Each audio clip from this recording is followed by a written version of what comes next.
My name is Sofia Torres, and I thought I knew what rock bottom felt like until my stepfamily showed me there were levels beneath the basement. When my father died 3 years ago, I lost the only person who ever made me feel like I belonged somewhere. What I didn't know was that I was about to lose everything else too. The garage smelled like motor oil and dampness. It had a single overhead bulb that buzzed like an angry wasp and a concrete floor that stayed cold even in summer. This was my bedroom now, according to Vivian, my stepmother. Not because there wasn't space in the house. There were 4 empty bedrooms upstairs. But because, as she put it while examining her manicured nails, you need to learn your place in this family. My place apparently was nowhere. I sat on the narrow cot they'd dragged out here, staring at the garage door. Through the small window, I could see into the kitchen where my stepsister Brittany was laughing at something on her phone. She was wearing a designer dress I'd seen her post about on Instagram, $300, she'd bragged to her friends. The same amount I'd been asking for to replace my work uniform that had been destroyed in the wash. "We don't have extra money for your clothes," Vivian had said. "You'll have to make do." But they had money for Brittany's dress, for Dylan's new gaming setup, for Vivian's weekly spa appointments and the BMW she'd bought herself for her birthday. They had money for everything except me. I pulled my father's old jacket tighter around my shoulders. It still smelled faintly like his cologne, the only thing I had left of him that they hadn't taken away or lost during one of their cleaning sprees. Everything else, his books, his pictures, even the watch he'd promised would be mine, had disappeared into their version of our family history. The door to the house opened, and Dylan stepped out. My stepbrother was 2 years older than me, built like he spent more time at the gym than in class, which he probably did. He looked down at me with that mixture of pity and disgust I'd grown used to. "Mom wants to know if you're planning to get a real job," he said, not even bothering to come fully into the garage. "She's tired of you freeloading." Freeloading. I worked 30 hours a week at a diner downtown, gave them half my paycheck for rent, and did most of the housework while they went out to dinners I couldn't afford. But sure, I was the freeloader. "Tell her I'm working on it," I said quietly. He shrugged and went back inside. Through the window, I watched him grab a beer from the fridge, a beer I'd paid for with my grocery money, and disappear into the living room where the massive TV played some show I'd never be invited to watch with them. I'd been living like this for 3 years. 3 years of being the outsider in what used to be my own home. 3 years of watching them live off what should have been my father's estate while treating me like hired help they couldn't afford to fire. But I endured it because I had nowhere else to go. No relatives who cared. No friends whose families could take me in. And because deep down I kept hoping that something would change. That they'd remember I was family too. I was wrong about a lot of things. But I was right about one. Something was about to change. The call came on a Tuesday morning while I was getting ready for my shift at the diner. I was in the garage, trying to iron my uniform with the ancient iron they'd given me, when my phone rang. Unknown number, local area code. "Miss Torres." The voice was professional, crisp. "This is Marcus Webb from First National Bank. I'm calling about your trust fund." I almost dropped the phone. "I'm sorry, what?" "Your trust fund, Miss Torres. The one established by your father, Richard Torres, before his passing. You turned 18 last month, correct?" My heart started beating so fast I could hear it in my ears. "Yes, but I don't understand." My stepmother said there was no money left. That my father's debts. "I'm afraid there's been some confusion," Mr. Webb interrupted gently. "Could you come in today? There are some documents you need to see." I called in sick to work for the first time in 2 years. The bank was downtown, an imposing building with marble floors and the kind of quiet that made you whisper automatically.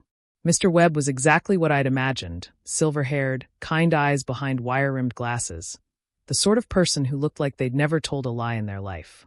He led me to his office and closed the door. On his desk was a thick folder with my name on it. "Miss Torres," he began, "I have to ask, have you been receiving the monthly statements for your trust?" "What monthly statements?"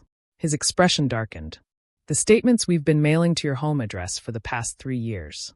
The ones that show the current balance and any withdrawals made." My mouth went dry.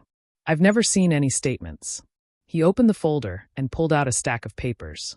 "Your trust fund currently holds $847,000. The world tilted.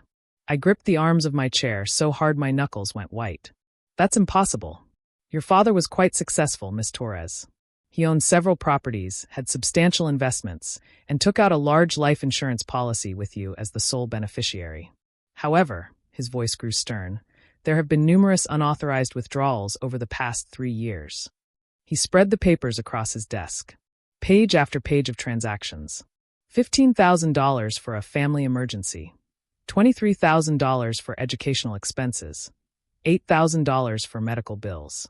Dozens of withdrawals, each one signed by Vivian Torres, listed as my legal guardian. But she's not my legal guardian, I whispered. She never adopted me. Mr. Webb's face went completely still. I beg your pardon? When my father married Vivian, she never legally adopted me. She said it wasn't necessary since I was already 15. Mr. Webb reached for his phone.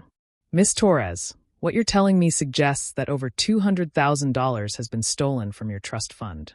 Are you absolutely certain about the adoption? Positive. He was already dialing. I'm calling our legal department immediately. And Miss Torres? Don't go home tonight. The police were very professional about it. They explained the charges clearly: embezzlement, fraud, forgery, theft. Vivian had been signing documents claiming to be my legal guardian for 3 years, authorizing withdrawals from a trust fund she had no legal right to access. The look on her face when they showed up at the house was worth every night I'd spent shivering in that garage. I wasn't there for the arrest. Mr. Webb had arranged for me to stay at a hotel while the investigation unfolded. But Brittany called me, screaming so loud I had to hold the phone away from my ear. What did you do? She shrieked. The police took Mom. They're saying she stole money from you. But that's impossible because you don't have any money. Actually, I said, sitting in my clean hotel room with room service on the way, I have quite a lot of money. Money your mother has been stealing to pay for your designer clothes and your brother's toys. The silence on the other end was deafening. They froze all our accounts, she whispered. Everything. The cars, the credit cards, everything. Good. Sophia, please. This is just a misunderstanding. Mom was just trying to help. I hung up. The next few days were a blur of lawyers and paperwork. Dylan tried to claim he didn't know where the money was coming from, but the bank records showed otherwise. The gaming setup, the motorcycle he'd bought last year, even his college tuition, all paid for with my inheritance. Brittany's designer wardrobe, Vivian's spa treatments, the family vacations I was never invited on. Every luxury they'd enjoyed while I slept in the garage had been funded by my father's money.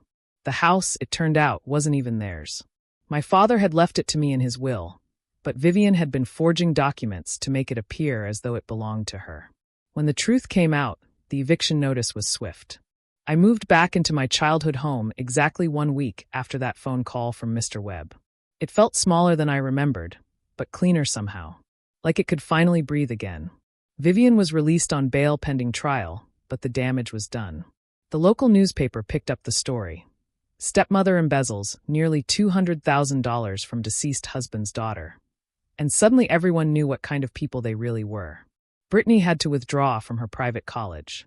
Dylan lost his scholarship when they couldn't prove his grades were legitimate. Apparently, some of those educational expenses had gone to paying people to do his homework. But the sweetest justice came when I realized what I could do with the money that was rightfully mine. I started a scholarship fund at the local community college for students aging out of foster care. Kids who, like me, had been thrown away by the people who were supposed to care for them. The first recipient was a girl named Maria who reminded me of myself at 17. Quiet, determined, refusing to give up even when everything seemed hopeless. At the scholarship ceremony, Vivian drove by in her beat-up Honda, the only car she could afford after paying legal fees.